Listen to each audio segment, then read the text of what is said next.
Assalamualaikum warahmatullahi wabarakatuh. Perkenalkan, nama saya Destiana Jiwibianto, NIM 53 dari PPSI 5B. Di sini saya akan menjelaskan tentang pengertian belajar, ciri-ciri belajar, tipe belajar, sistematika taksonomi kategori belajar, teori belajar behaviorisme, Tordik dan Skinner, teori Pavlov dan Bandura. Ya, yang pertama pengertian belajar. Belajar merupakan sebuah aktivitas yang dilakukan oleh setiap orang. Belajar yang dimaksud dalam hal ini bukan hanya belajar secara textbook, tetapi juga belajar non-textbook. Banyak pendapat yang dikemukakan para ahli tentang apa yang dimaksud tentang belajar itu. Menurut James dan Whittaker dalam Jamarah tahun 1999, belajar adalah proses di mana tingkah laku ditimbulkan atau diubah melalui latihan atau pengalaman. Pada dasarnya, belajar merupakan 1. Proses berpikir secara aktif. 2. Proses berpikir sebagai upaya menghubungkan pengalaman dan pengetahuan yang dimiliki dengan informasi atau masalah baru secara kritis dan kreatif. 3. Proses berpikir yang secara potensial menuju dan membentuk keutuhan berdasarkan konstruksi yang dilakukan. 4. Proses pembuahan pemahaman yang akan dilekatkan atau dikembangkan secara terus-menerus apabila berlangsung lewat penghayatan dan internalisasi. Selanjutnya, ciri-ciri belajar. Seseorang yang belajar itu memiliki ciri-ciri tertentu. Beberapa ciri-ciri diantaranya adalah: ciri pertama, orang yang belajar adalah adanya perubahan. Jika seseorang yang belajar belum mengalami perubahan, maka orang tersebut belum dapat dikatakan berhasil dalam belajar. Perubahan dapat berbentuk perubahan yang ke lebih baik atau ke lebih buruk. Jika setelah belajar seseorang berubah menjadi lebih baik, dapat dikatakan bahwa belajar orang tersebut berhasil. Sebaliknya, jika seseorang belajar menjadi lebih buruk, maka dapat dikatakan bahwa belajar orang yang bersangkutan adalah gagal. Ciri yang kedua dari dilakukannya belajar adalah bahwa perubahan yang terjadi pada diri seseorang itu berlangsung dalam waktu yang lama. Oleh karena itu, perubahan yang terjadi pada diri pembelajar dalam hal ini tidak dapat direkayasa atau dibuat-buat, sebab jika hal itu dilakukan, perubahan yang terjadi tidak dapat berlangsung dalam waktu yang lama. Ciri ketiga dari belajar adalah adanya usaha. Seseorang dikatakan belajar apabila seseorang itu melakukan sesuatu upaya tertentu agar dirinya mampu berubah dari kondisi sebelumnya. Perubahan kondisi yang dimaksud dalam hal ini bukan semata-mata perubahan yang bersifat lahiriah, melainkan juga perubahan yang bersifat batiniah. Perubahan lahiriah artinya perubahan yang dapat dilihat orang lain. Perubahan batiniah adalah perubahan yang hanya dapat dilihat atau dirasakan oleh pembelajar itu sendiri.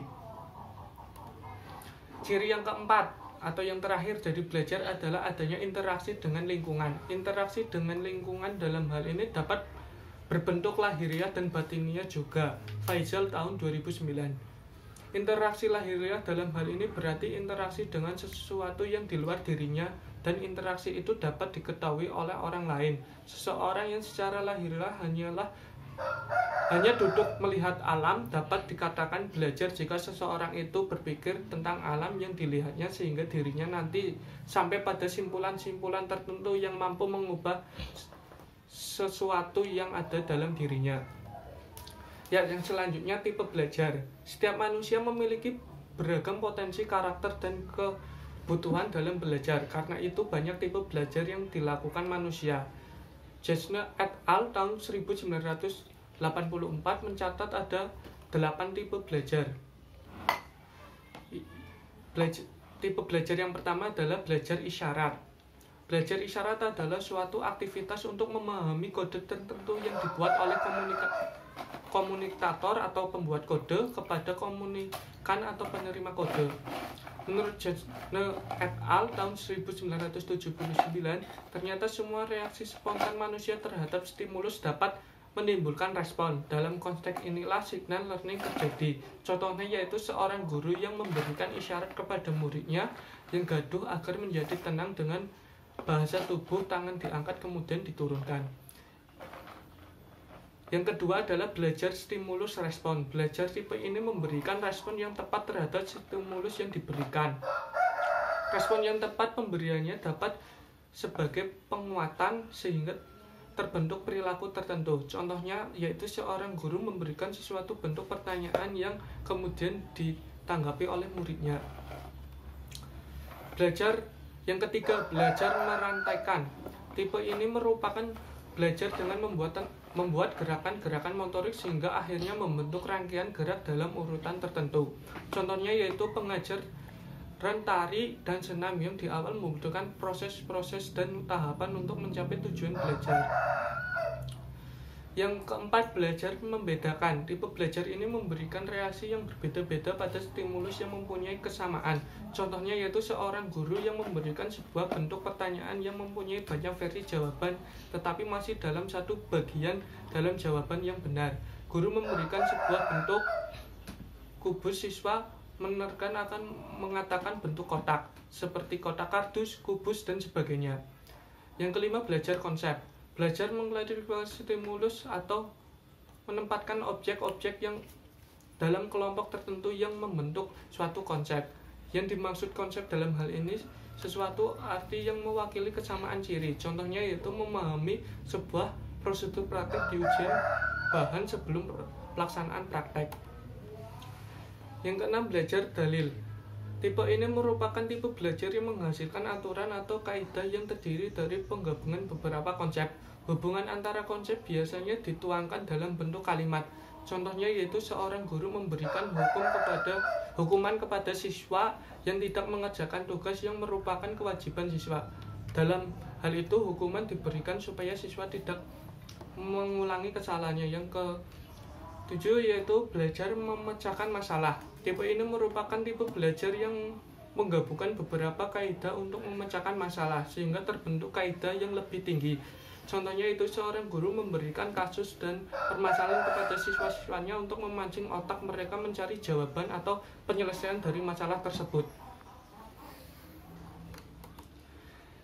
Yang selanjutnya, sistematika taksonomi kategori belajar. Yang pertama, sistematika jenis belajar. Berdasarkan Kamus Bahasa Indonesia, sistematika adalah pengetahuan mengenai klasifikasi atau penggolongan. Menurut Jetne, sistematika ini mengelompokkan hasil-hasil belajar yang mempunyai ciri-ciri yang sama dalam satu kategori. Hasil belajar dalam hal ini dapat dikelompokkan menjadi 5 jenis. Kelima jenis belajar yang dimaksud yaitu yang pertama jenis keterampilan intelektual, yang kedua jenis informasi verbal, yang ketiga jenis strategi kognitif, yang keempat jenis keterampilan motorik, dan yang kelima jenis sikap keadaan. Yang kedua, taksonomi belajar. Taksonomi belajar adalah pengelompokan tujuan berdasarkan domain atau kawasan belajar. Menurut Bloom ada 3 domain belajar, yaitu kognitif domain atau kawasan kognitif, yang kedua afektif domain atau kawasan afektif, yang ketiga psikomotor domain atau kawasan psikomotor. Yang ketiga, kategori belajar menurut UNESCO. UNESCO telah mengeluarkan kategori jenis belajar yang dikenal sebagai 4 pilar dalam kegiatan belajar. Elliot dan Truss tahun 2002, yaitu yang pertama learning to know, yang kedua learning to do, yang ketiga learning to live together, yang keempat learning to be. Ya, yang selanjutnya teori belajar behaviorisme, Thorndike dan Skinner. Yang pertama, teori belajar tingkah laku atau behavioristik. Teori belajar behavioristik merupakan teori belajar yang lebih mengutamakan pada perubahan tingkah laku siswa sebagai akibat adanya stimulus dan respon. Nahar tahun 2016. Ciri utama teori belajar behavioristik adalah sikap otoriter guru yang sebagai agen indoktrinasi dan propaganda sebagai pengendali masukan perilaku. Proses belajar behavioristik adalah teori yang mempelajari perkembangan intelektual individu. Spain dan kawan-kawan tahun 2015. Di dalamnya terdapat ada 2 hal, yaitu yang pertama uraian tentang apa yang terjadi dan diharapkan terjadi pada intelektual, dan yang kedua uraian tentang kegiatan intelektual anak mengenai hal-hal yang bisa dipikirkan pada usia tertentu. Berikut dipaparkan 4 teori belajar tingkah laku, yaitu teori Thorndike dan Skinner, Pavlov, dan Bandura. Teori Thorndike. Teori Koneksionisme yang dipelopori oleh Thorndike memandang bahwa yang menjadi dasar terjadinya belajar adalah adanya asosiasi antara kesan panca indera dengan dorongan yang muncul untuk bertindak. Uno tahun 2006. Menurut Thorndike, tahun 1874 sampai tahun 1949, belajar akan berlangsung pada diri siswa jika siswa berada dalam 3 macam hukum belajar, yaitu yang pertama, the law of readiness atau hukum kesiapan belajar, menjelaskan kesiapan seseorang anak dalam melakukan suatu kegiatan. Yang kedua, the law of exercise atau hukum latihan, menjelaskan jika hubungan stimulus respon sering terjadi akibat hubungan akan semakin kuat, sedangkan makin jarang hubungan stimulus respon dipergunakan maka makin lemah hubungan yang terjadi. Yang ketiga, the law of effect atau hubungan pengaruh, menjelaskan bahwa apabila asosiasi yang terbentuk antara stimulus dan respon diikuti oleh suatu kepuasan maka asosiasi akan semakin meningkat. Yang kedua, teori Skinner. Menurut Skinner, hampir semua perilaku manusia didefinisikan jatuh ke dalam 2 kategori, yaitu perilaku responden dan perilaku operan. Rubin tahun 1981, perilaku responden adalah perilaku tanpa sengaja atau refleks sebagai hasil dari rangsangan lingkungan khusus. Perilaku operan adalah perilaku yang tidak otomatis dapat diprediksi dan mudah didefinisikan oleh rangsangan. Yang ketiga, teori Pavlov. Ayahnya yang seorang pendeta menginginkan Pavlov mengikuti jejaknya. Selanjutnya ia mengembangkan dan mengeksplorasi penemuannya dengan mengembangkan studi perilaku yang dikondisikan yang kemudian dikenal dengan klasik conditioning. Rahman tahun 2014. Klein menyebutkan ada 4 komponen dasar yang membangun teori conditioning Pavlov. Rubin tahun 2015. Keempatnya adalah yang pertama, unconditioned stimulus atau UCS. Yang kedua, unconditioned response atau UCR. Yang ketiga, conditioned stimulus atau CS. Yang keempat, conditioned response atau CR. Yang keempat, teori Bandura. Sejak tahun 1984, Albert Bandura sangat terkenal dengan teori pembelajaran sosial yang merupakan peluasan dari teori belajar perilaku yang tradisional, behavioristik. Teori ini menerima sebagian besar dari prinsip-prinsip penekanan pada kesan, isyarat-isyarat perubahan perilaku, dan pada proses-proses mental internal.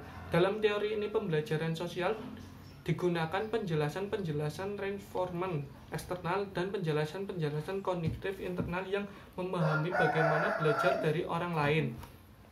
Menurut Bandura, perlakuan seseorang adalah hasil interaksi faktor dalam diri, dalam kognitif, dalam lingkungan.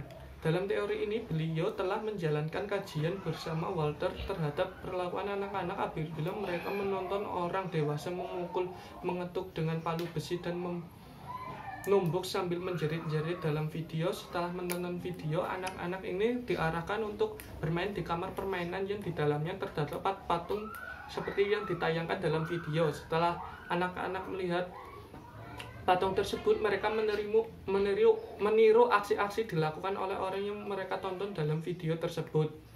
Berdasarkan teori ini terdapat beberapa cara peniruan, yaitu meniru secara langsung. Contoh, guru membuat demonstrasi cara membuat kapal terbang kertas dan belajar meniru secara langsung. Ya, terima kasih yang dapat saya sampaikan. Mohon maaf bila ada salah kata. Wassalamualaikum warahmatullahi wabarakatuh.